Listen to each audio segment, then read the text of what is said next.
chat. The chat's something that we're gonna use quite often. The first question that I would like to get you warmed up to it is, how did you hear about us? And then what city are you most interested in? Really easy question. So if you can put that in the chat. We're going to ask a couple more questions throughout just to make sure that the workshop is tailored for your situation. So a few more of the questions that will come, we'll ask you to engage on the chat as well. So with that, let's get started. And this works. All right.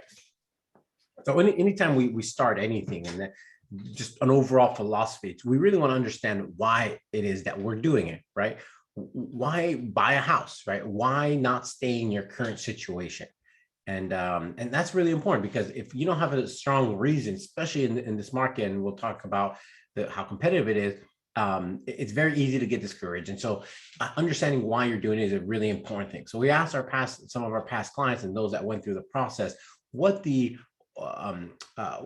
shared as far as their reason for obviously buying a home. The first is home ownership offers that personal and economic security, right? It's an asset. You can get in your house and you can live in it, right? Versus stock or any other type of assets. So that obviously it's an important piece. Next is the buying a home allows you to control your living situation. And that is not having a landlord that's going to tell you what to do, how to do this. Can't be loud, you can't do this, can't do that, right? Where if it's your own, you could do whatever you want, right? You could paint the walls pink, yellow, your exterior the same thing. Your neighbors might not like you, but that's up to you if you decide to do that. The other thing what's really more important is there's no rent increases, right?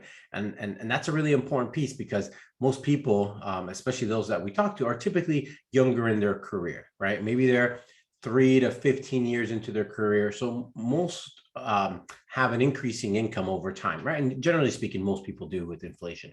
But what's important is you don't want your expenses to also increase over time. And so when you buy a home, typically most people get a 30-year mortgage, that payment relatively stays the same. Property taxes go up a nominal amount, but they do every year. But your principal and interest payment is the same throughout the year, because most people get a 30-year mortgage. So Kathy, there's one more person. So that's something that's obviously really important. And so to really win, you want to stabilize those expenses as soon as possible. And for most people, housing tends to be the highest expense on someone's family budget, right? And if the sooner you could get that number stable, the better you're off. Most landlords after a year or two don't come back to you and say, hey, thanks for paying everything on time and paying every month. Take the next month off, right? They would never do that. It's normally the opposite. Hey, great job on paying. Let's see if you can pay a little bit more. And so you want to reduce that or eliminate that as soon as you can, obviously within reason. So next is building equity, right, for your family. And this happens two parts. The first is when you purchase a home, you get a mortgage. And every month that you make in a payment on that mortgage, what happens is your balance goes down. So what you paid for and what you owe on it, over time, what you owe on it continues to kind of drop. It's what we call kind of the floor starts lowering, right? And so you start building equity that way, because what you paid for it and what you owe on it, obviously there's that gap starts widening. Now, the other thing that ends up happening, and this is what a lot of people have really realized the last 10 years, and just long-term real estate, that's how it is what's called market appreciation. Just the cost of things getting more expensive, including housing. So what you paid for and what it's worth, that in a sense ceiling rises, right? So you over time, you have two things kind of working for you. It's worth more and you owe less on it. And over time, that gap kind of widens, and that's that equity that you build over time. Now, according to the National Association of Realtors, at time of retirement, those that own a home and those that rent, are the difference between net income is about 40 times, right? If you just bought a home and did nothing else, you are typically 40 times a higher net worth than that if you were to rent. That's an important piece, because for most people, they buy a home and they don't really think about the investment component. It's just, I needed a place to live. This kind of did, and well, here we go. But when you fast forward that's when the magic starts really happening. So obviously that's an important piece, because that's in a sense how you outpace inflation, how you kind of get ahead. If you don't, you're just, again, The rent goes up, you keep paying it because your income goes up, and there's really no getting ahead. Next is a tax deduction.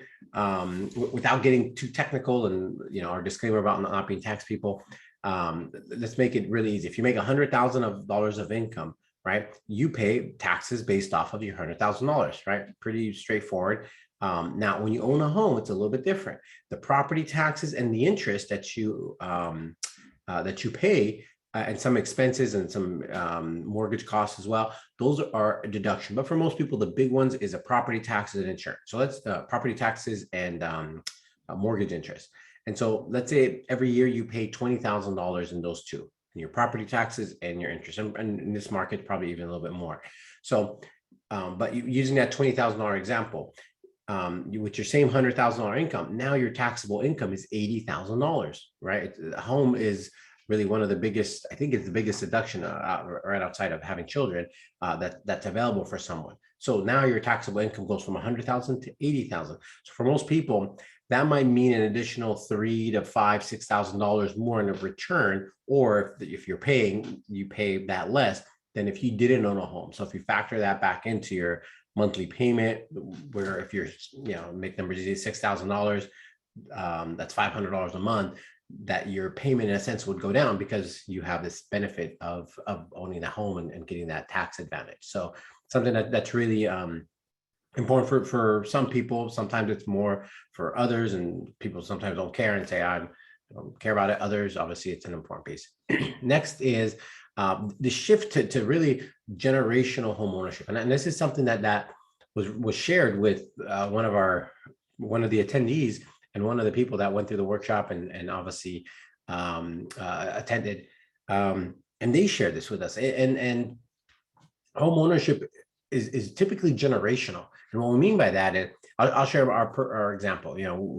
I'm Egyptian by heritage, and we migrated back in the late 80s. My parents, got jobs, and when they came here, and they bought a house fairly soon, right? Because my grandparents at that time, obviously owned the home, and that was just when you moved here, you bought a house. And so when we became, adults, that was naturally the next thing for us to do, right? Because that's what you do. Now, the same could be said about renting, and this is just not a knock. It's just the environment that we grow in, and the more we're able to move to that home ownership, the kids is in the cards, or you currently have them now, it really sets a standard for them. And I think that's an important piece. And it wasn't, again, it was shared by someone else, but we internalize that. And it's a really powerful thing. We do things, especially now being a new father, really for our children, or in our case, our daughter. And that's an important, that's real. That's a piece that you can't really, I don't know, I didn't realize it until obviously I was in that situation myself. So generational shift to home ownership is something that you definitely want to do sooner than later, because if you're going to, again, have children, then you want to, in a sense, set that standard. All right, let's keep going. So that's the why. Let's talk about, we have our why, we're ready to rock and roll, and we're excited, and we want to get out there and buy a home. So where does it all start? And it typically starts with meeting with a mortgage lender, right? One of our lender partners, or someone that you might have a relationship with.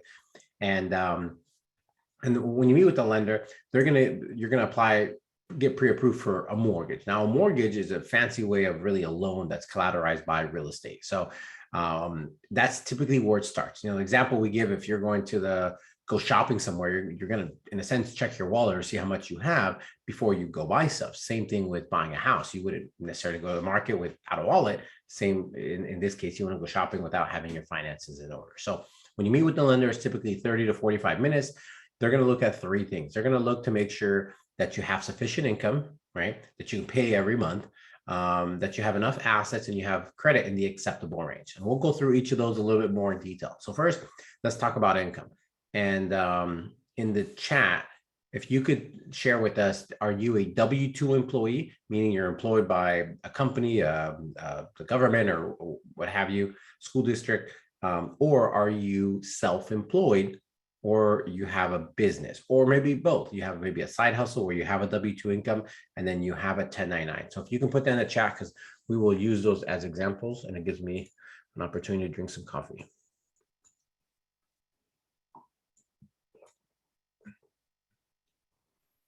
We've gotten a couple responses. Remove the direct messages, W-2 so far. All right, thank you. So let's talk about each of those, and obviously put more weight on W-2.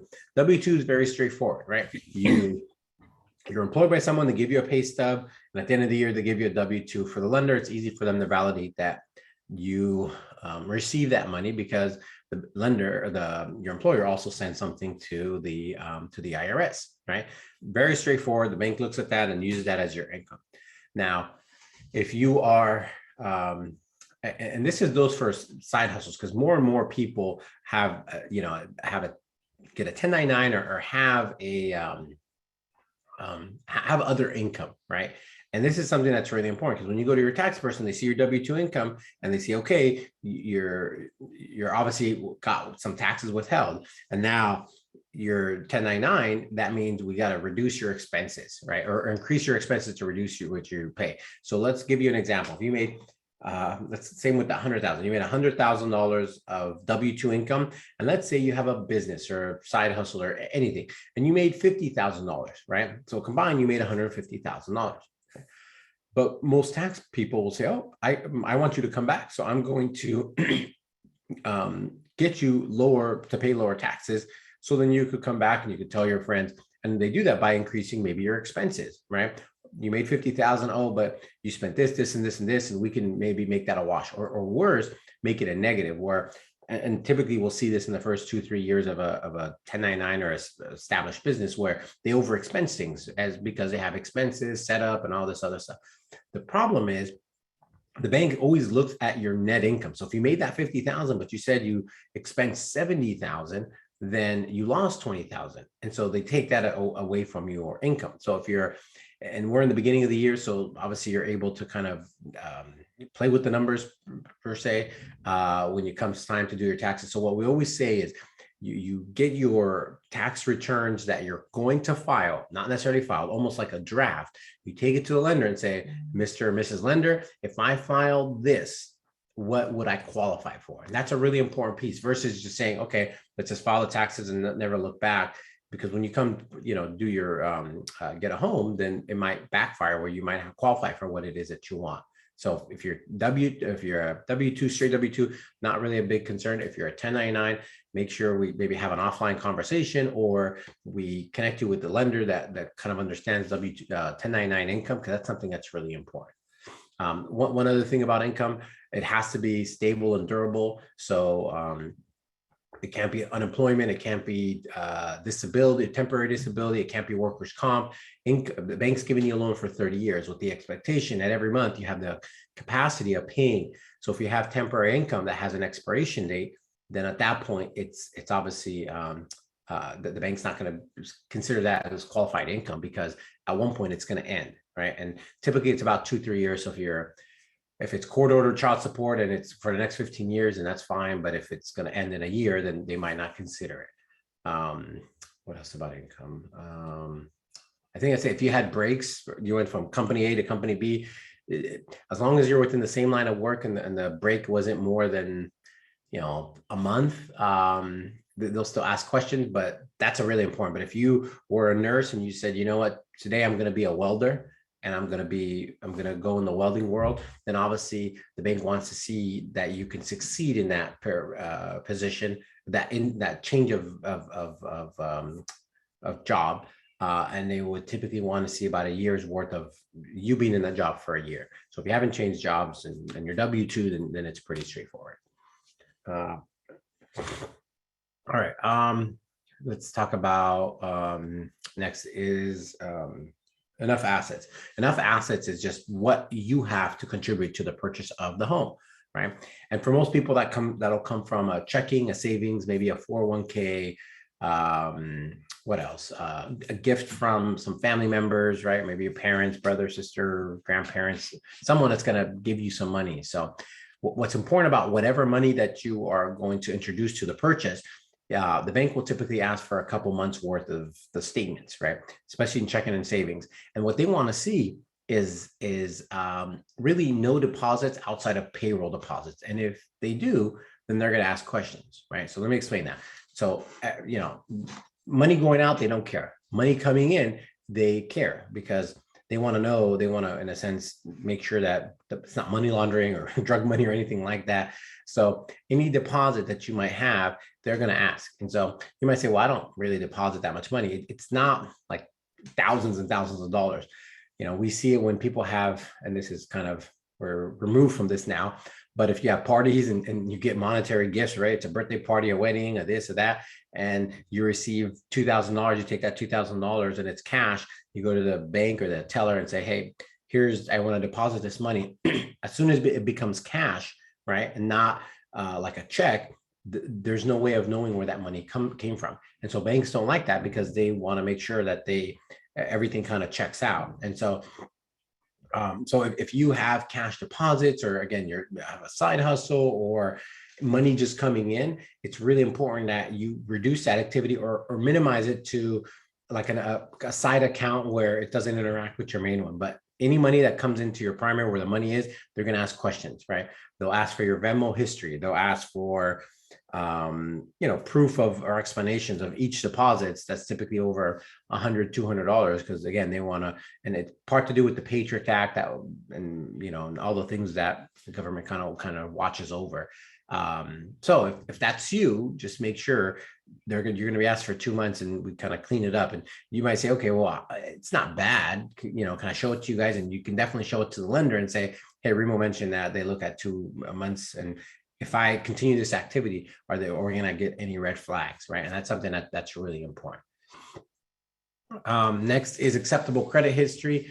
For most people, so when you meet with the lender, they run your credit report, and they run it based off of a mortgage scorecard, which they look at different things than if a car was being, you're applying for a car, right? They're looking, and I should say this, that the idea of the FICO score or the FICO score number is your likeliness of defaulting, right? Of you not paying. Higher the score, the less likely. The lower the score, the more likely you are. And so if you're applying for a car, they're looking for things that would, if you had a repo in the past, they put more weight on stuff like that, right? With a signature loan, like a credit card, they're making sure that have you not paid a credit card in the past? They put more weight on that. Mortgage companies obviously look for different things. So when they run your credit, it's based off of a mortgage score. For most people, they'll have 3 credit score. What ends up happening is they will eliminate, or they would not look at the top, not look at the bottom, and they'll use that middle score, whatever that is, right? So if you have a 700 and 670 and a 640, they're going to use that 670 as the credit score to determine your risk and your terms. Now, if you have 2 people that are purchasing, then it will be the lesser of the 2. So if one in that same example, 670, the next person, their middle score was a 630, then they're going to determine all terms and so forth based off of that 630 credit score. And so that's why sometimes people say, well, can I get a cosigner? Everyone in a sense has to bring benefit. And so if you have a cosigner, but their credit is in the 500s, then it doesn't necessarily help your situation, which is something that's important. One tip about, and maybe if you guys saw Eva's class or taken Eva's class, that's something that's really important, is understanding credit utilization. Credit utilization is a fancy way of saying what's extended to you and what are you using of that amount. Let's give an example. If I shop at Home Depot, if I have $1,000 credit card that was given to me by Home Depot with the ability to spend $1,000, how much of that $1,000 am I using? And ideally, you want to be below 25%, right? If you're spending more, and if we go back to what the FICO score, what the meaning is, your likeliness to default, right? Someone that is spending is leveraged more is more likely to default. So if I have $1,000 credit card and I'm spending 900 of that amount, I'm more likely to default because there's not that much room to go, right? If I'm using $100, right, and now I have $900 to go, there's a lot more room, so I'm less likely to default, right? So going back and looking at your accounts and keeping them under 25%. For most people, if you have a couple accounts that are at 50% or 80%, you could probably see a 30 to 50 point increase by reducing those to 25%. because the credit utilization makes up about 30% of your credit score. The highest like component of it is your payment history. And obviously you can't go back and make a payment that you didn't make, say 6 months ago, but you can definitely control how much is in each of your balances, right? And that's something that's really important. That's going to get you to a higher score. That's going to get you better terms and less fees and so forth. So, and again, it doesn't matter the dollar amount, it's all the percentages, right? And it's something that's really important. And people that get hard are those smaller department store cards that maybe Target or whatever store is extending $500 to you. 25% of $500 is only $125. So what ends up happening, you might say, it's only $300. I can pay it off tomorrow. Well, $300 and what's extended to you is 500. That's 60%. Someone at 60% is more likely to default, and hence your score will reflect that. So something that's really important. Next is once you go through that process, again, 30 to 45 minutes, you're going to get one of two things. You're going to get a pre-approval saying, get out there, get ready and start shopping, right? And you get to know the three things that everyone wants to know is how much do I qualify for, right? What's my payment? What's my max monthly payment respective to that purchase price? And then how much money do I need to come in at the time of closing, right? Those are the three things that you, in a sense, need to know before you go out there and start shopping, right? If you don't qualify, let's say your credit is not where it needs to be, maybe you need to pay down a couple cards, maybe you just switch jobs and you're waiting for a month for you to get 2 pay stubs or whatever it might be. The lender will then put together kind of a game plan of this is what needs to happen over the next couple days, couple weeks, couple months, or maybe a year or two to be able to put you in a position to be able to buy. So, Kathy, were there any questions that we're not going to get covered? Yeah, actually, it's regarding getting pre-approved remote. So here, let me pull it up actually. If you get pre-approved and then months later, your income increases, do you have to get pre-approved all over again? So a pre-approval is a snapshot of a bunch of numbers, right? The numbers are how much money you made and how much debt you have, right? And as long as those numbers stay the same, in essence, you would be still approved, right? But if you have additional income, right, then you obviously would qualify for more. Now, it all depends on the income, right? If it's salary type income, then it should be fine. If you now are getting bonuses or your bonus went up, then sometimes the bank wants to see some track record of that. So generally speaking, if you make more money, you would qualify for more. Now, the one variable, if you got qualified 3 months ago, 6 months ago, or you talked with a lender, rates are going up. And so, and that's a very important like step to this, or that we added really in this workshop versus the last 6 months, because rates have been pretty stable. But as rates continue to go up, money gets more expensive. Meaning, if you qualified 3 months ago for 750,000, now you would only qualify for maybe 710, based off of the interest rates going up, because that's really what's going to determine what it is that you are, what your payment is based off of. Is there another one? Okay. Yes, one more. So with if you go through the pre-approval process and then complete it, and then is it recommended to not change jobs, or? Yeah, so you can switch jobs. You want to do it before you're in escrow. Like if you're shopping now, actually, let me tell you this. What the bank will ask if you change jobs is they typically will want to see at least you receive 1 pay stub from your new employer. So if you work, then you get paid. You could start a job today and you're not going to get a pay stub for maybe 2-3 weeks, right? And if that's the case, then the bank can't submit your loan and keep things moving forward until that time period comes. So if you're thinking about switching jobs, let the lender know. And obviously all this starts really when your offer gets accepted. And so the shopping time period might be a week, might be a month, might be longer. So one, it depends the price point you're looking at, how competitive it is. And then at that point, I would gauge if I would change jobs or not. That's it for now, Remo. Thank you. All right. I saw one regarding during COVID, if you're reduced to part-time, right? Was there anything like that? So the bank again is lending for 30 years. So they obviously have some exceptions for obviously COVID and so forth, but they look to make sure, can you make this mortgage payment? And if your income drop because you went part-time or anything like that, to them, this again, are you going to pay me? And they're pretty black and white. And so if your income drops and you don't qualify based off that income, then you don't qualify in their eyes. There's no exceptions. There's no anything like that. So what needs to happen is just time, right? So when we talk about meeting with the lender and putting together a game plan, the lender might come back and say, well, you got to wait 3 months for you to have full-time income for them to consider it. And that's part of this pre-approval appointment that you have with the lender. That's it. Just a reminder, you guys are more than welcome to type in questions in the chat.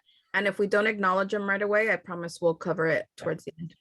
All right, let's talk about some successful and non-successful trades, and we'll go through this fairly quickly. This market that we're in right now, it's extremely, extremely competitive. I don't know if you maybe talked to people or gone or been out there and started looking.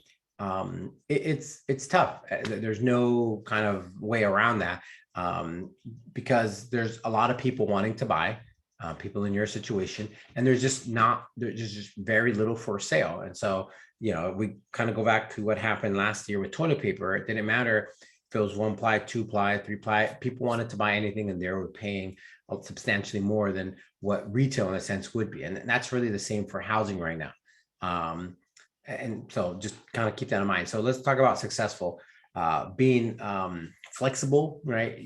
Trying to find the perfect home in the perfect neighborhood. It just doesn't, happen. At least, because there's just not enough properties to buy, right? And I think that's something that's really important. Having the dream home syndrome where you want all the checks and you want the pool of this, that. If it's within the means and if it's out there, then we're all for it. However, we just want to make sure that you're set up to really succeed and not set the right expectations, because again, the market is extremely competitive. Next is obviously being available to go out there and look at properties. We had this slowdown period where properties weren't, they were lasting to the weekend or to the next weekend. Now, with no homes available for sale, any property gets substantially more eyeballs, and when they get more eyeballs, they get more offers, and they're typically gone. So I would say, if a property comes on the market, the goal is really to see it within the first 3 days of it being on the market.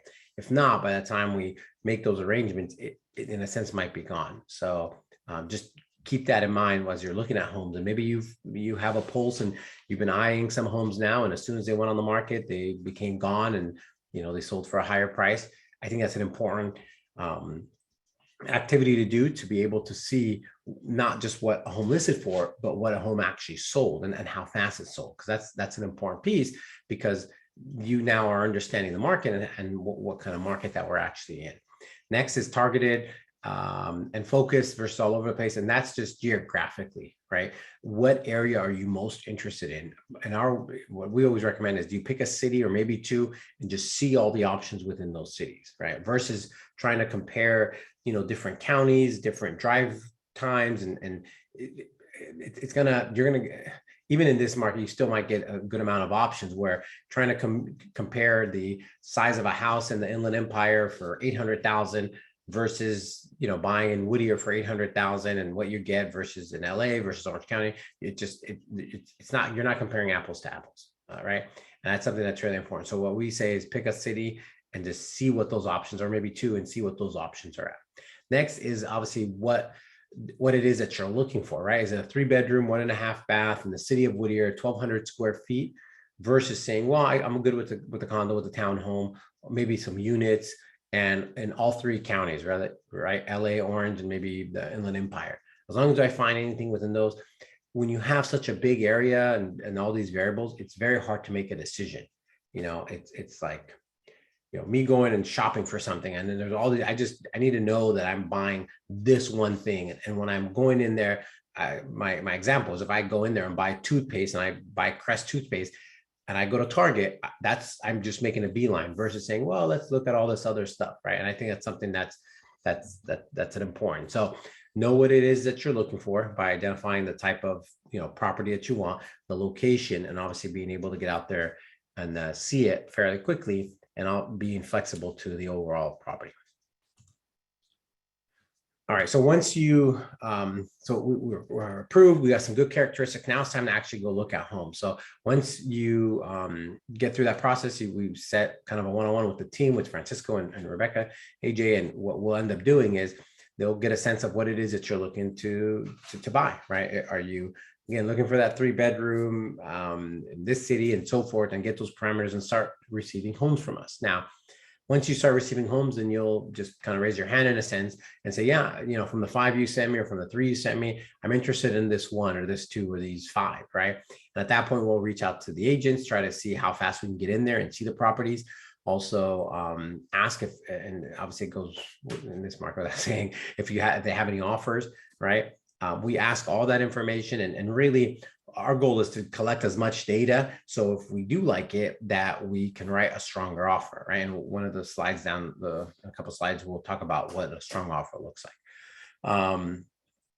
Now, as far as viewing with a team, typically, you know, we find the highest level of success by time blocking. And obviously there's some flexibility here because sometimes the seller's not available, but understanding, okay, my best time to see homes is Tuesday, Thursday from 4 to 6, or Saturday from 10 to 1. And the goal is you almost have that on your schedule the whole time, unless when there's no homes available or the home that you wanted to, the seller wasn't available. But that's really the idea, to kind of to not be more purposeful with the search. You end up not seeing homes as often as you would like. So what we always say is you want to kind of time block. Maybe it's 2 hours a week, 4 hours a week, or even more, depending on your situation and the buyer's agent's availability, is to get out there and see the homes, and you have a set time to get out there and actually see the homes. The other thing, open houses are back. They went on a little COVID hiatus for about, I don't know, a year or so, maybe a little bit longer. But as of August last year, they're back. So you've probably seen open house signs. You know, we typically, what we would want to do is make sure that we make arrangements for you to get to the open houses, because sometimes some are still, you know, by appointment only. Most are not, but some are. Some require registration and so forth. So if you are seeing a home or you drive by and see a home, just reach out to, you know, again, the agents to say, hey, I'm here at this house. Can you let the agent know, or can we go in and we'll make those arrangements. Next is the online sites, and you probably are all on them: Zillow, Redfin, and Trulia, Realtor.com. One thing that's really important is on those websites, they don't show homes that are placed on hold.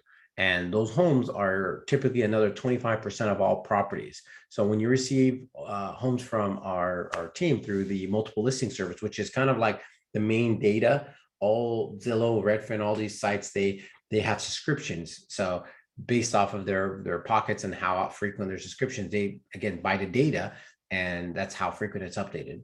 On the multiple listing service, it's real time. So if I'm in there, as a listing agent, I go in there and I type and I change something, and you receive it, it's real time. It's not, you know, once it gets updated by Zillow or all these other sites, and sometimes you probably went on Zillow and you've seen some homes and they're no longer available, or they're pending, or what might be the case. So the team will set you up on the multiple listing service to receive homes directly from it as well, including homes that are on hold, which is, again, makes up about 20-25%.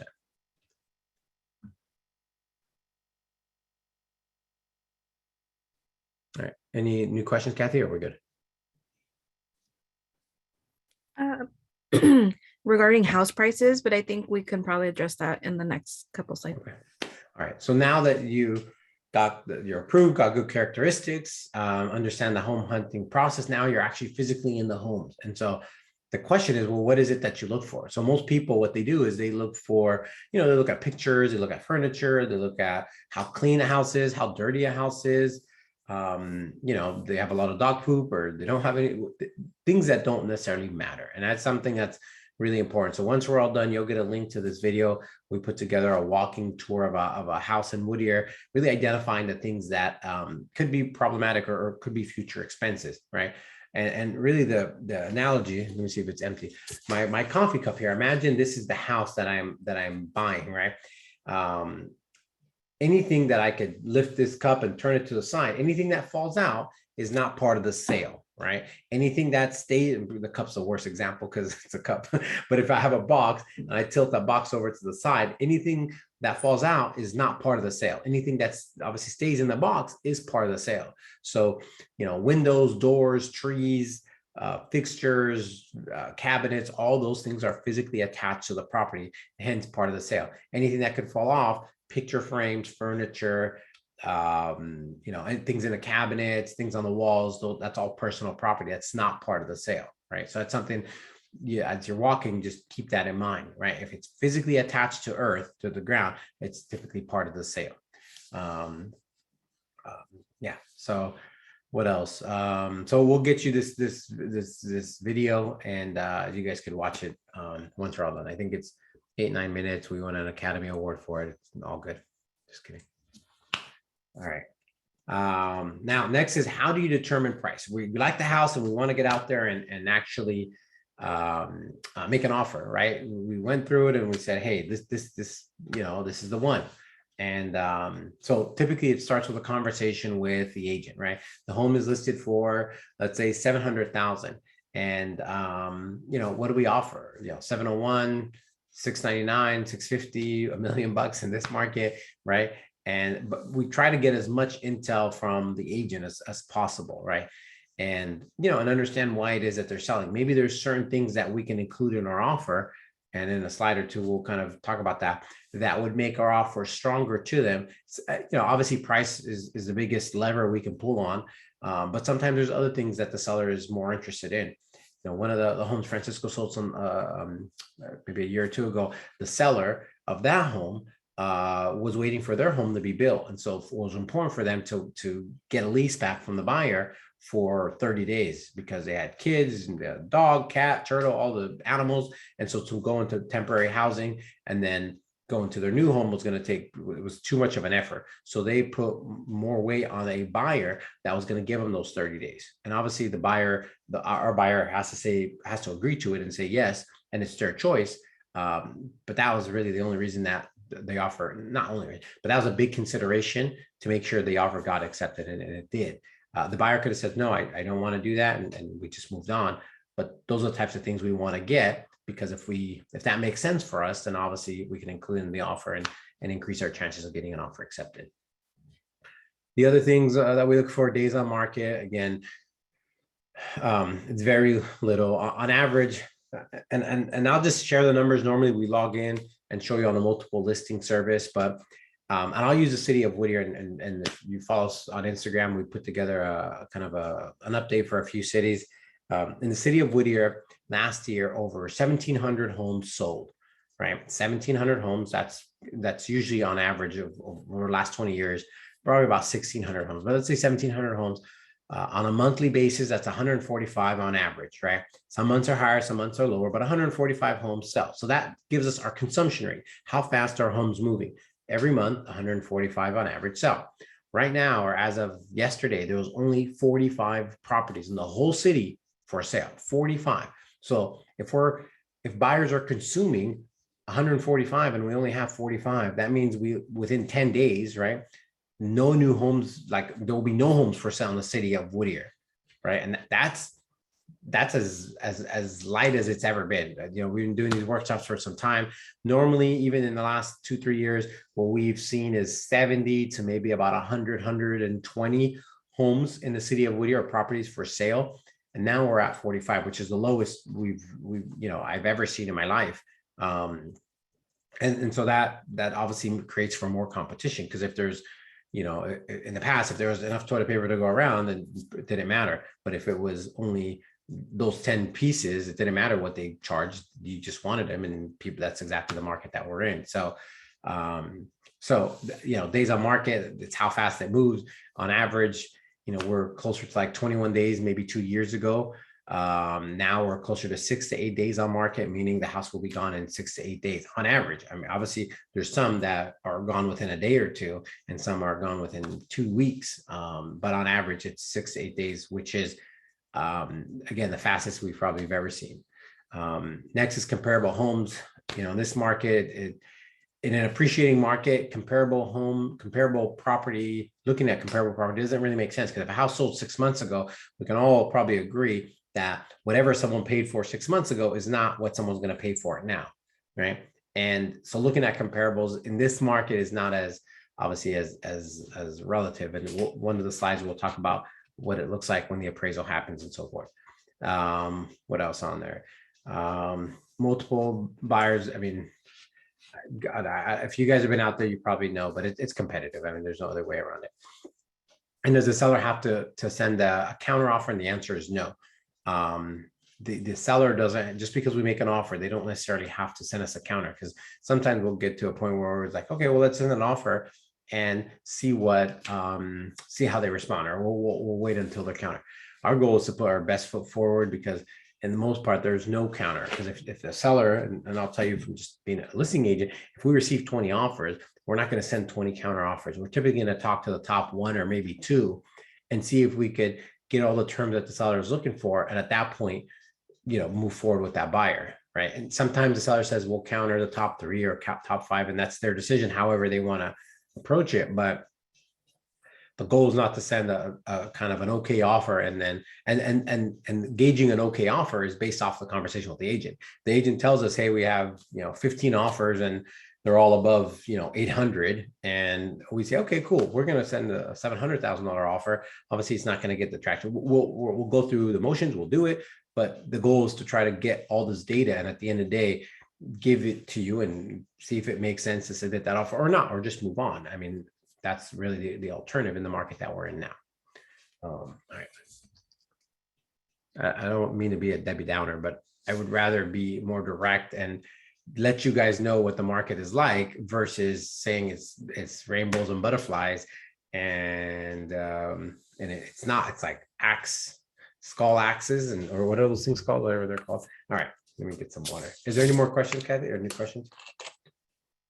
Yeah, I can ask that price question. So when the house sells for a higher price, does that mean the loan value increased or down payment was more? Like, what do the numbers mean? That's a really good question. The ask price, and we're experiencing this in the car market. The ask price is the MSRP of a thing. And if you are trying to buy a car, in the past, if a car was listed for $30,000, you thought, oh, I could get it for $28,000, right? And that's before the supply chain issues and so forth. Now, if you try to buy a car or know anyone that does, a car might be for $30,000, but the dealer ends up selling it for $35,000 or $38,000, right? And that's the same thing for housing. And so in that example, the loan will be based off of, for cars, off the actual sales price. Same with housing. Your financing will always be based off of the contract price, but it has to be supported by an appraisal. If it's not supported by the appraisal, then whatever that gap is, that difference, the buyer would come in. And we'll talk about that in about 5 slots down. All right. So I think this is probably the most important slide in here, to let you guys know how do you put together a strong offer and what that looks like. Because at the end of the day, you want to know, what things you could do to improve your offer, and then choose to do them or not do them, right? But if you don't know about them, then it's hard to just say, yeah, I would do that, or I'm open to that, right? So we put this little, what I call little DJ slide thingamajigger to increase volume, decrease. And so the 8 things that really make your offer stronger or weaker or less attractive are going to be price, deposit, and actually we'll go through each of them. So price is pretty self-explanatory. The more you offer, the more likely your chances are your offer gets accepted. The lower the offer, and maybe we base that off the listing price or somewhere above the listing price, and that lets us know, how aggressive we want to be. And that obviously comes from try as much as possible to get that info from the agent that's representing the seller. Next is deposit. Deposit is your amount that goes to kind of open escrow.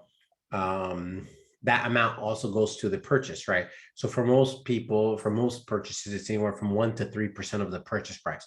So and we'll just use 800,000 as an example. So if you're buying 800,000, that's 1% is either an $8,000 deposit, or $24,000 deposit, or somewhere in the middle there. The higher the deposit, obviously the stronger the offer, the more attractive the offer looks, right? Next is the financing type and down payment, and they kind of go hand in hand.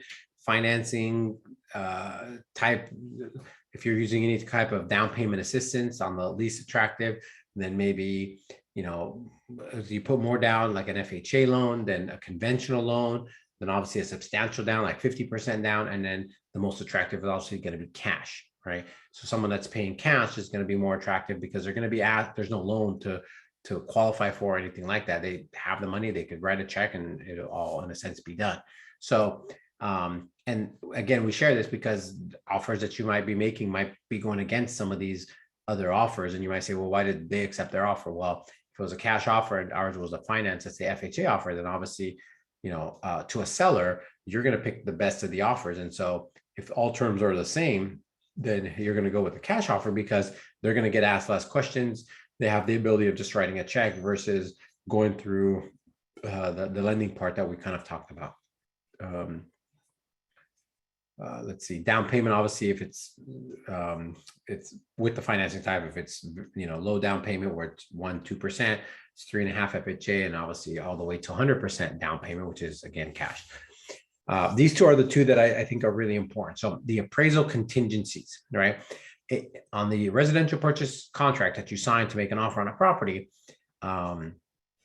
it has 6 contingencies. The two that are most utilized to exit a contract, and a contingency is you make an offer with the ability to kind of check these boxes. And if you don't check these boxes, then you can exit the contract and you get your deposit back, right? The first one is the appraisal contingency, meaning that whatever you're offering on a property, that it appraises for that amount. So the house is listed at 800,000, we offered 850, right? What happens if the property appraises at 825, right? And if your appraisal contingency is in, it allows us to go back to the seller and say, hey, seller, Mr. and Mrs. Seller, we wanted to pay 850, but it didn't appraise for that. And we want you to reduce the price, right? And so, or the ability to go back to them and ask them for that. Not necessarily that they say yes or no. It's just, we have that contingency in place that allows us to exit the contract if they say no. So what's happening in today's market, buyers are releasing that contingency, meaning if it appraises in that same example for 825 and they offered 850, that they're coming in with that difference of $25,000. And the question was asked earlier, well, where does that, in a sense, in this case, $25,000 come from? You still have your down payment, your closing costs, and now this additional $25,000. So if you're all in down payment and closing costs, let's say, to make math easy, it was $100,000, and there was a difference of $25,000 from the appraised value to the contract price, then you would come in with $125,000 to be able to close on that purchase if the appraisal contingency was removed. Now, someone might say, well, that's kind of that's too risky, right? How do I know it's going to come off and I don't have that money? So what ends up happening is we would release a certain dollar amount of that. So let's say in that example, we say we're offering $850, and if it doesn't appraise for that price, we would come in maybe $10,000 or $5,000 or $20,000 over the appraised value. So the seller knows that even if we don't get that number, that whatever we get, we're still coming in with a certain amount. And that's kind of the happy medium.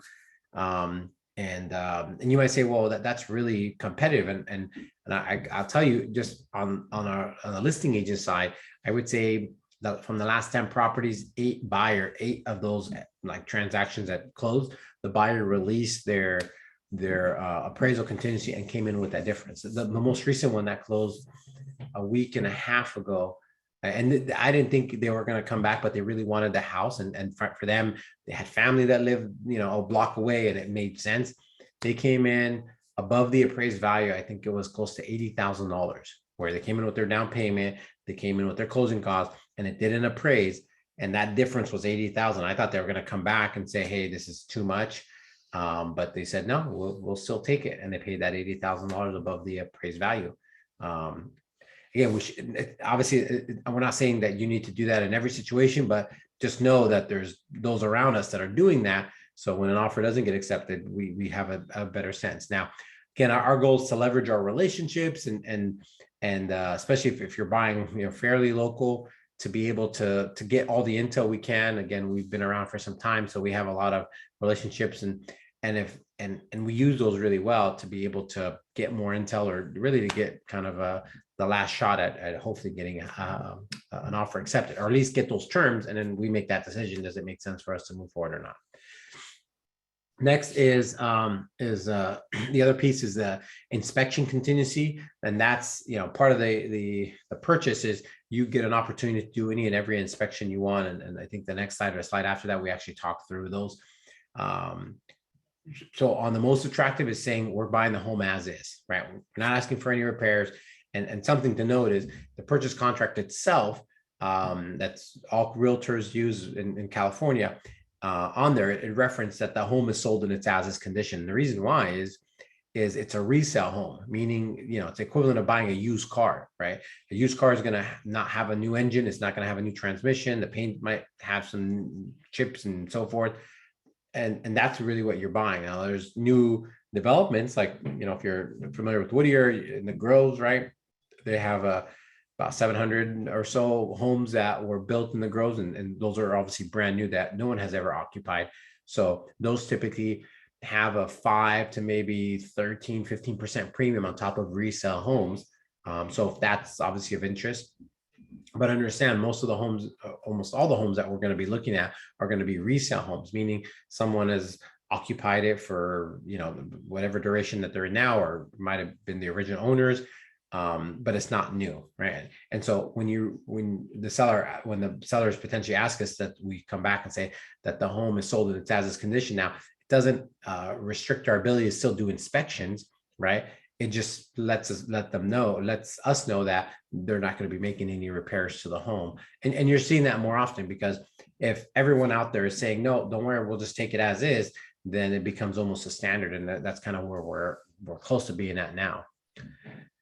Time of possession is just when we actually get the keys, right? If we close, do we get the keys the day of closing, 3 days, a week, whatever it might be? And we mentioned that example with Francisco's buyer, that they gave the 30 days, and that made sense.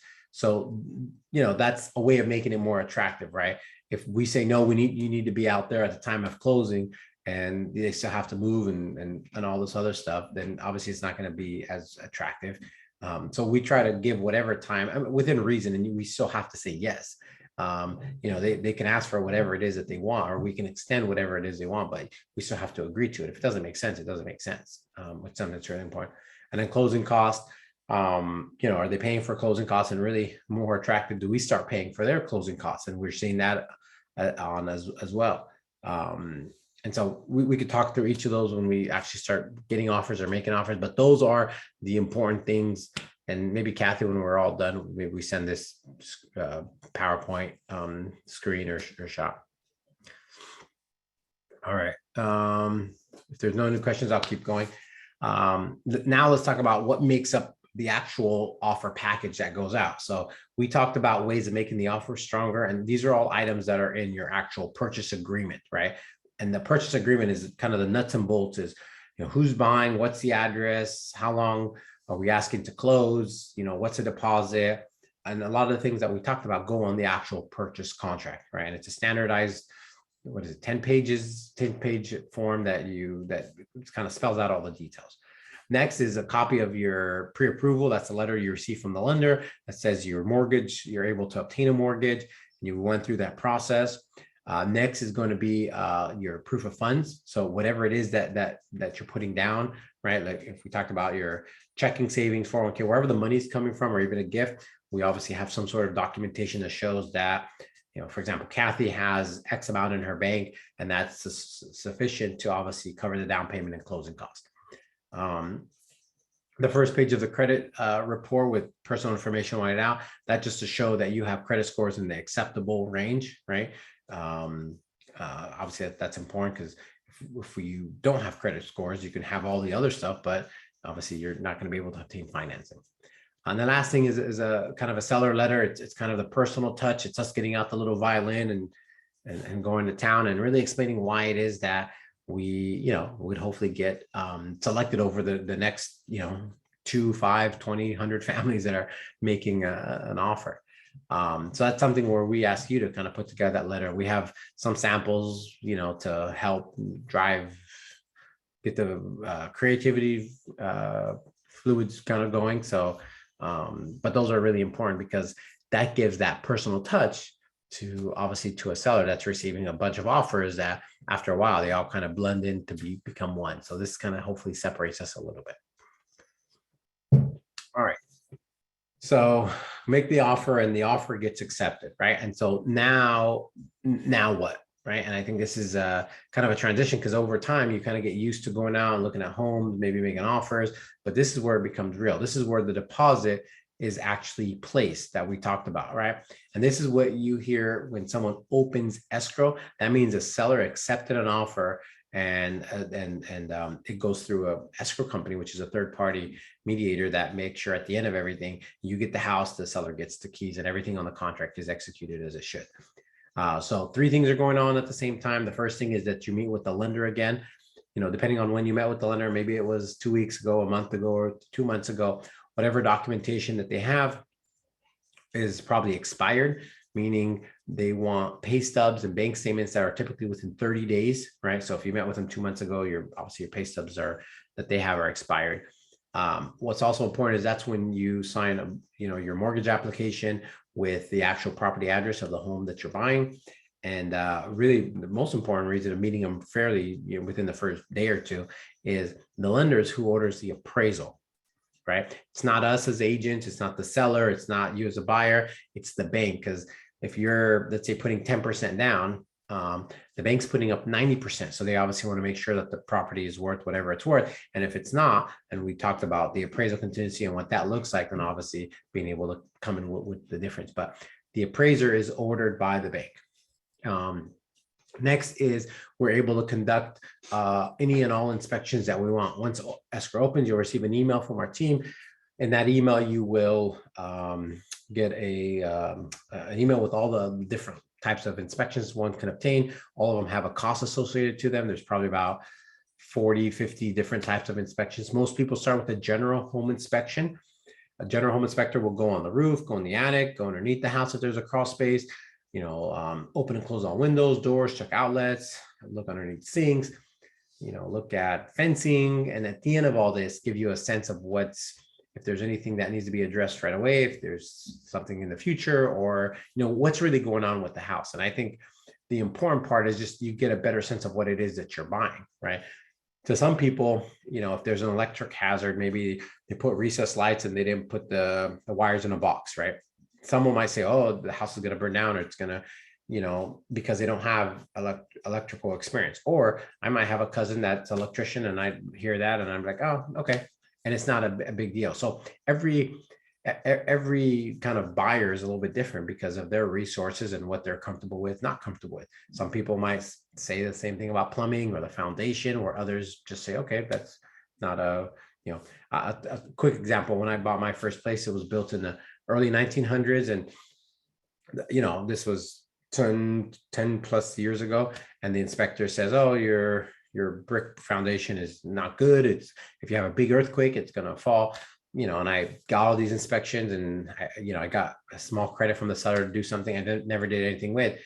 And the house is 100 and almost 15 years old and it's still there. Right. And when I bought it, it was 100 years old and it was still there as well. So, it's sometimes inspections, it's good to know. And however, I would have really regretted not purchasing because I thought it was a bigger deal.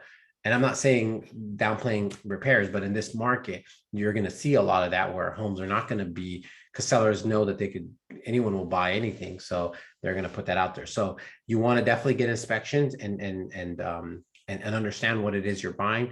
But it's almost just for that, to understand what it is you're buying. And it's really going to be a punch list of, hey, these are the things I need to address. Again, same thing when you're buying a used car, where the brakes are 40% left, the tires are, 2 of them are new and 2 of them are old, and in about 3 months you're going to replace the 2 back tires. Same thing with the house, right?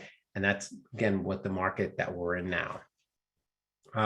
Next is, and going back to inspection. So there's different types of inspections, and the inspections are based off of, the tool that they have and the cost as well, based off the tool that they have. Some inspectors are just, obviously all of them are experienced, but some of them have gadgets that allow them to see things that without the gadget they wouldn't see. One of the more common inspections is a sewer line inspection. Typically, if you have an issue with plumbing, you call a plumber, they run a snake that has a blade and it runs through and it kind of cuts whatever gunk or stuff that's holding out your pipes, and then it gets cleared. Well, they have the same type of snake, but instead of having a blade, it has a high, camera. And so they're able to run down the camera and see if there's any blockage or any separation of pipes that need to be addressed. And without that tool, they wouldn't be able to see it. So if you have a big tree and your sewer lines runs through your front yard, then it might make sense to get that inspection, because you just want to see if those roots of that tree or bushes or what have you are penetrating that drain or not. And without that tool, you're not going to be able to see it. And they have thermal equipment where they can scan and see drop in temperatures. Typically, if there's moisture, there's water in the walls, or you have an upstairs bathroom that you don't see the leak now, but it's happening without you seeing it. So these are the types of tools. General home inspections anywhere from $250 to maybe $600-700, and it's all based off of those tools. When your offer gets accepted, I think we send 3 or 4 different inspectors. You can call them. You could call any inspector you want. Sometimes it's really based off of availability, and you could find them on Yelp, wherever you want to find them. Some of them I think we got them from Yelp, and buyers have used them, and and they worked out well. So we kind of send those off. But again, there's no you can use whoever you want, or you can decide not to get an inspection, but we always recommend to get an inspection just so you know what it is that you're buying. All right, last thing that you end up getting is the disclosures. The disclosures are a series of questions that are going to be asked of the seller for your benefit. So these are just practical questions. An inspector is not going to be able to know. So the first is, has there been a passing in the property in the last 3 years? And it has to be disclosed. Has there anything been painted in the last 12 months? Do they know of anything that's not working? And so again, a bunch of just like questions that they would necessarily fill out and you would review. And if there's anything that stands out, then obviously that's when we take that and have the inspector. So if someone, one of the last ones we sold is they had a leak in the attic, right? And so it was on the disclosure. So when the inspector went out there, he knew to pay extra attention to the attic to see if there's any new signs of leaks or anything like that. They said it was repaired, but that gives us an opportunity to have the inspector actually look at it and validate that it was, it's no longer an issue. All right, so you met with the lender, you conducted all your inspections, and you got to review the disclosures. The question comes up is, when can you cancel, right? As long as, and we have that kind of highlighted, as long as you're within your contingency period, right? The contingency period is kind of your homework phase, where you kind of kick the tires on the car and see if it's for you. As long as you're within your contingency period, and for most people, it's anywhere from 14 days, 17 days, you can cancel based off of one of the contingencies, and then your deposit would be refunded. Sometimes escrow charges a couple $100 for cancellation, but the bulk, almost all of it, or almost always, you get your full deposit back. Now, if you get to a point where the seller is going to ask us to release all our contingencies, and again, it's typically 14, 17, 21 days. Once we sign this form, and you actually have to sign something, that if you don't move forward for whatever reason, the seller would be compensated with your deposit for keeping their home off the market and missing out on other buyers. So it's something that's really important, that when we get to that point, you want to, in a sense, do a lot of this stuff. So that's why we kind of push in the beginning, the first maybe week. There's a lot of stuff asked of you. We do the inspections. The lender asks for all this documentation. The sooner you get all this stuff over to them, and so they can do their job, the better we're going to be in a position just to feel confident about releasing those contingencies. If we lag on getting pay stubs or bank statements or certain things that they ask for, then it just kind of puts you more at risk, because if they can't get all that stuff, they can't do their job. And if they can't do their job, they can't give you a strong answer that everything looks good. So it's something that's really important. Let's say you go through and something doesn't check out, and you could say, hey, it's not for me, something with foundation or whatever might be the case, we would, in a sense, at that point, cancel and get out there and start doing it again. So, but let's say everything checks out and you say, hey, let's just move forward. We feel good about things. You'll release your contingencies. You'll get to a point where the lender will release the loan docs. The loan documents are the formal forms, paperwork that you sign. It's a promissory note. It's the deed of trust, you know, and about 200 other sheets that you're going to sign and be famous, and because your hand's going to get a workout because there's a lot of signing that day. So that's you know, as we get closer to the end, that's also the time that you would come in with whatever down payment that you're bringing in. So again, going back to that $800,000 example, let's say we put a $10,000 deposit and you're going to put in 100,000 all in. That's when you would bring in that additional 90,000 when it comes time to sign your loan docs.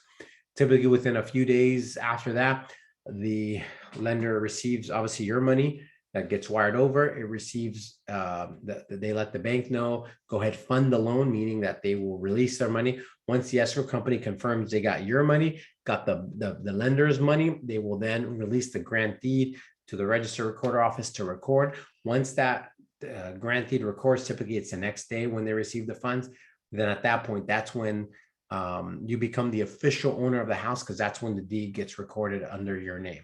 And depending on the possession, whether it's 3 days, whether it's 10 days, whether it's like Francisco's example, 30 days, obviously that's when we actually get the keys. I think our last post that we did with Rebecca and Ryan, we closed late last year, but it took a couple weeks for him to get keys, because that's the arrangements that we made, because the seller, it was important for him to move out and obviously have his money, because, you know, from a seller standpoint, the seller doesn't get the money until a day or two after closing. So if they need to use that money to make arrangements, moving and so forth, obviously it becomes very difficult, because if they have no money or little money, then they can't really do anything. So right now it's common to see anywhere from 3 to maybe 10 days after we close. It's when we actually get the keys. And that's when we get the keys and we actually get possession. That's when we party. So Kathy, is there actually, let's so that's the home buying process, right? The question is, well, Remo, why you guys? And I'm glad you guys asked that, because I know you're all thinking it. So a realtor wears many hats. They present contracts, they go to inspection, they list homes, they make brochures, they answer questions, they answer their pagers. These realtors are busy people, right? And so working with our team, you work directly with a buyer specialist. We mentioned Francisco, Rebecca, AJ. Their focus is not the A to Z through real estate. It's just, you know, the J through M, right? And that's being accessible for you, answering questions, getting out there, looking at properties, being available for inspections, and just being really catered toward to you. So that's a really important piece in this market, building relationships with obviously other agents and listing agents. So as we keep going with that tune, knowledge of the area, the experienced team. Some of you found us on social media. I saw in the chat. Obviously, that's good. What's also important is other agents are on there as well. And so if we're lobbying in a call to John the realtor and he knows us, and someone else makes a call to John the realtor, we're going to probably get more information out of them. And again, those relationships in this tight of a market is really important, because if we have a good relationship with a lot of these agents, we're going to get more intel and more information. And again, if I'm an agent and I get a call from someone that's reputable in the area, it's reciprocated, because we might have the listing that they're calling on, and next month, next year, whatever, it might be the opposite. And so, you know, a lot of us in a sense play nice with each other, because we know that the table can turn at any point. And so, and that's an important piece, especially in a market that's more constrained, where there's not enough homes for sale. So we got to use those relationships to really try to get the upper hand as much as we can. And strong customer service, which brings us to our number one goal, is to create raving fans. Whether we help you buy or maybe sell, that's a byproduct of you just being really a champion of our brand and what we're really doing. And I think that's really important. And so we're on Yelp. We have over 220-ish 5-star reviews on there. And if you do anything on Yelp, or if you have a business, or if you go to restaurants or any Yelp, anything, that doesn't come by accident. It doesn't come by trying. And that becomes with a strong damn commitment to making sure everyone has an incredible experience every single time, right? And that's something that we're really proud of, and we really hold that to a high standard. And so the other part of that is our decision making on this is not, when a situation comes up, we always take the high road, because our goal is to continue to have, a relationship with you outside of the closing of the house or helping you sell a house, right? And that's something that's really important, because versus the alternative would be, we're never going to see them again or you again, right? And that when you have a situation that comes up, if we know we're going to see you again, then obviously we're going to do the right thing every single time. And I think that's a characteristic of our team. That's something that's really important. And maybe it's, that of others, but it's not a common thing, especially nowadays, right? And I think that's something that's really important. And so you say, okay, well, tell me more. And so what we mean by that is we continue the relationship with our past clients really for as long as really you let us, like Kathy mentioned. So some of the things that we do, and I'll share actual examples. We do what are called Popeyes, where we actually drop off stuff at our past client's house. So this was Valentine's Day. We did little shovels with candy. In 2018, we did, these are some seeds for flowers. And this is where Kathy obviously shines. And if it was me, I would probably send dead seeds to people, and only one person would get it. For Valentine's Day in 2020, we did cups of teas. 2021, we did Yoda with glow sticks and so forth. For Easter, pre-COVID, we did a big Easter egg hunt. We had the Easter bunny there. We had 50, 60 kids hid about 300-400 eggs, had burgers, had whatever, hot dogs, juices, and so forth. And really quick, let me pause. All this that I'm going to show you is stuff that our clients don't pay for. This is free. And this is not just for those that we help this year. This is really for as long as you want to participate with us, which is something that's really important, because some of the stuff is a little bit more elaborate. We couldn't do Easter egg hunt, obviously, in 2020. So we did a virtual one. We dropped off plastic eggs. So those that wanted to participate, we had a big Zoom and we said go, and all the parents hid the eggs and all the kids were running around at the same time. So it was obviously really cool. Last year we had I don't know what you call him, but like a character, an online personality character. And he did an egg hunt in his backyard, and kids were obviously able to say, hey, it's the eggs there. And we still dropped off the plastic eggs as well. For Mother's Day, we did this wine glass with bath salt, a loofah, and a pixie stick. We did succulents one year. We did, for COVID, we did nail polish and a face mask. 2021, we did a margarita with bath salts and a foot thingamajigger. And this is physically dropping us off. I think Mother's Day, we dropped off 160 of these things. That's us driving to 160 homes. This is not like, okay, we're going to do this afternoon. This is like a week 2 project that the whole team's involved. Again, Kathy's kind of leading it, putting it all together, giving us places to go. So it doesn't happen again by accident. 2000, we do concerts in the park in Uptown Whittier in Central Park. Obviously, the last couple of years it hasn't been there, but for the 7 weeks that the city does the concert park, we participate. We get an area in the back. We bring the pizza, the whatever Subway, the Frisbees, the bubbles, the chairs, and we just ask to come hang out with us. You can come all 7 weeks, come 1 week, come every other week, whatever it is. We ask that you come hang out with us in a really informal situation, it's at a park or in shorts and getting all bit by mosquitoes together, which is always great. 2000, we do our pumpkin painting party that happens. We rent out an area in Whittier Pumpkin Patch, where we cover the cost of the pumpkins, the paint, the sugar your kids up or sugar you up and get you on home. 2020, we did a drive-through shred event where you brought your papers. We gave candy, and it was kind of a cool little thing. What is this? This was this year's pumpkin painting party. again in Whittier, so I was able to get back. You see mass and everything. We do our photos with Santa. We've been doing that for 7 years, 8 years. Santa comes to Whittier, and we do it typically in November. So we have obviously being able to take your family holiday picture. And what's really cool is, we look at this and we see the transition. Like this guy, James right here, I think he's 9 now. And so we have a picture almost every year of a lot of the kids growing, a lot of families also growing. And it's really just cool to be able to see that. Another photos with Santa. Then our big event is our holiday party, where we, again, pre-COVID, we rent out a big kind of room, plated dinner. Our last one, we had almost 200 people there, gave a bunch of stuff away, and we actually get to it. You get the kids singing, "Here Comes Santa Claus." Santa Claus comes out, he gets bum rushed by kids. I mean, it's kids get stomped over. It's like a insurance nightmare. So this is our big event. We give away a bunch of TVs, again, like 200 some people. Last year we couldn't do anything, so we did a drive-through event. We had, if you notice, this awesome pixie glass that we put together.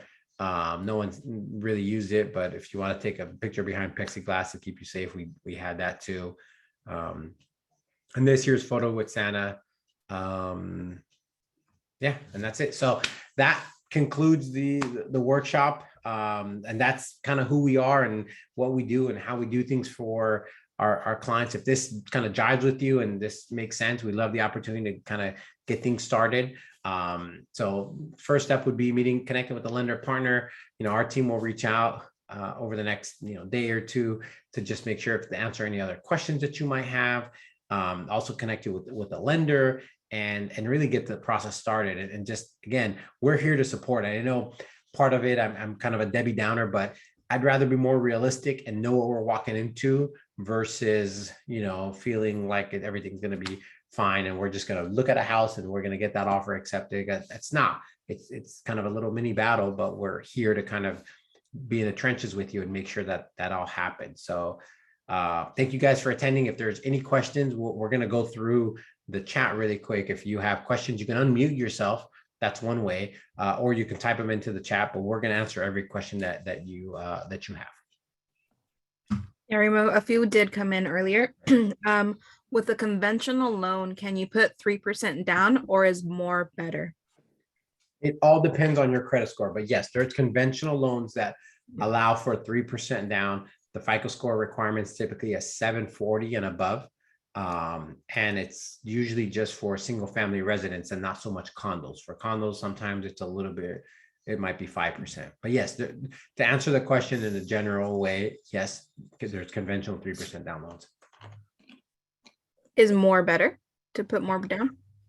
Yeah, I mean, the more you put down, the less questions you get asked, right? And the stronger you look. Someone that doesn't have like if you're making an offer and there's a 3% down offer and there's a 50% down offer, you as a seller seeing someone's putting $400,000 down versus someone putting $20,000 down, naturally you're going to say, well, I'm probably going to go with someone. At the end of the day, it doesn't change anything, but the likeliness of it closing is higher when you put more down than when you put less down. I mean, that's, again, probability. Not to say that it won't close. It's just, 90% of all 50% down closes, maybe 70% of all 3% down close. And so as a seller, you're going to say, okay, if all things are equal, then I would go with the one that has more down. With the appraisal contingencies, is it to make sure the buyer doesn't spend more than the value of the house? Yes, but it's again, I know that toilet example is a little weird, but it's real, right? Toilet paper, just generally speaking, I don't know, a 6-pack, let's say, is $2, right? And that's just what market value was for a toilet paper. But last year, it didn't matter what market price was, right? That toilet paper was $4.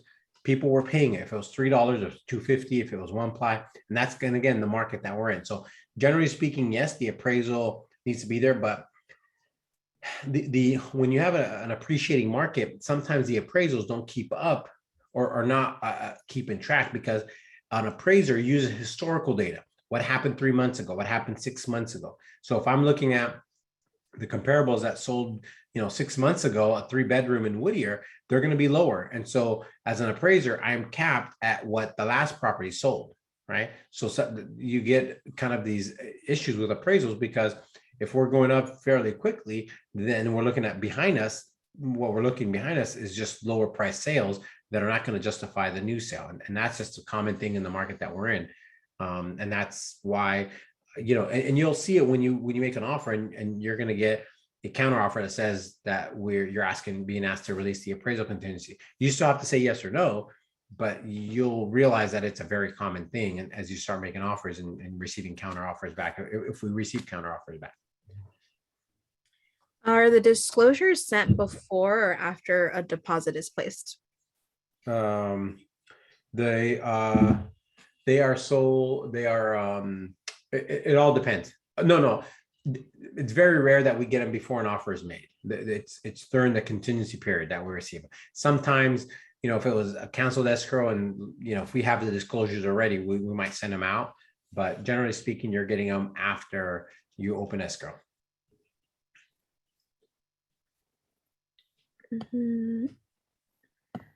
Are we based in Whittier only? No, we serviced. We went as far as Victorville, which is far, up north by Santa Clarita. Generally speaking, I would say Whittier and about a 10-12 mile radius.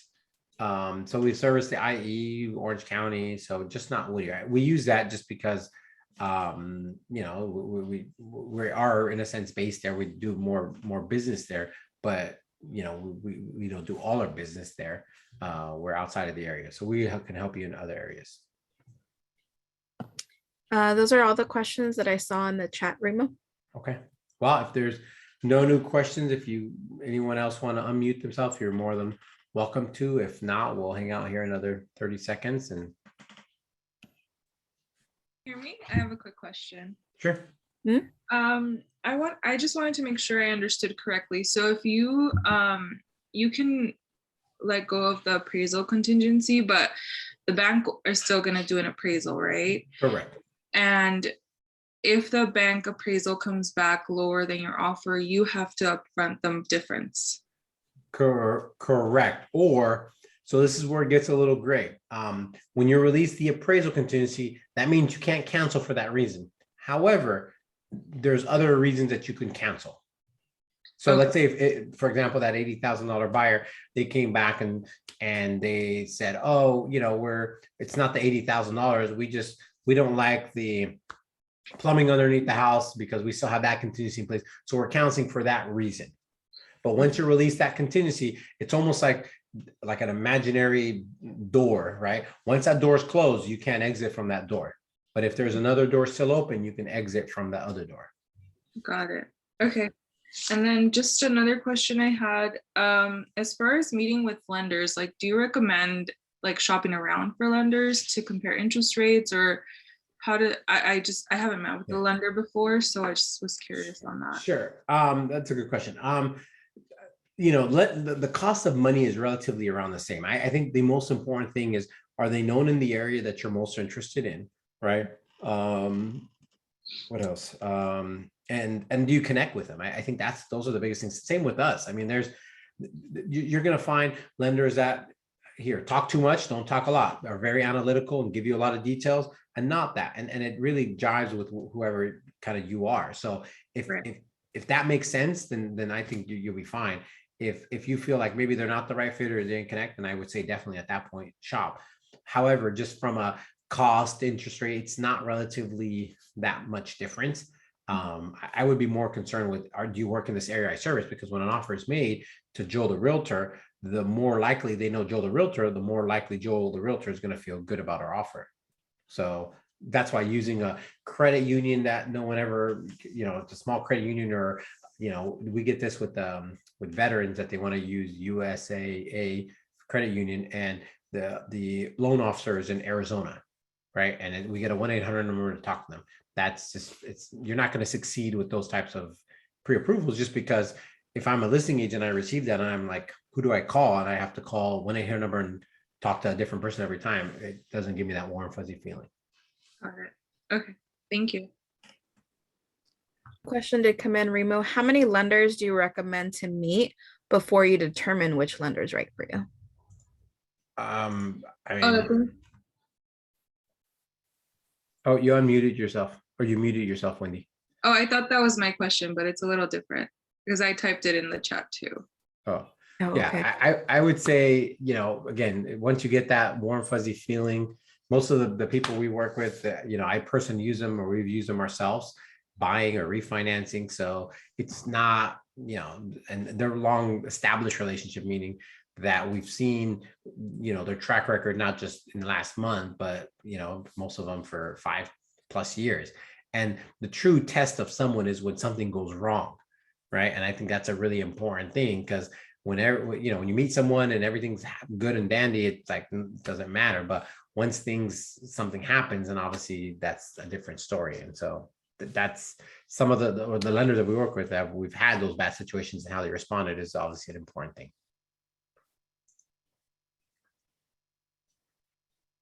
All right, guys, thank you for your time. And again, our team will reach out to you soon.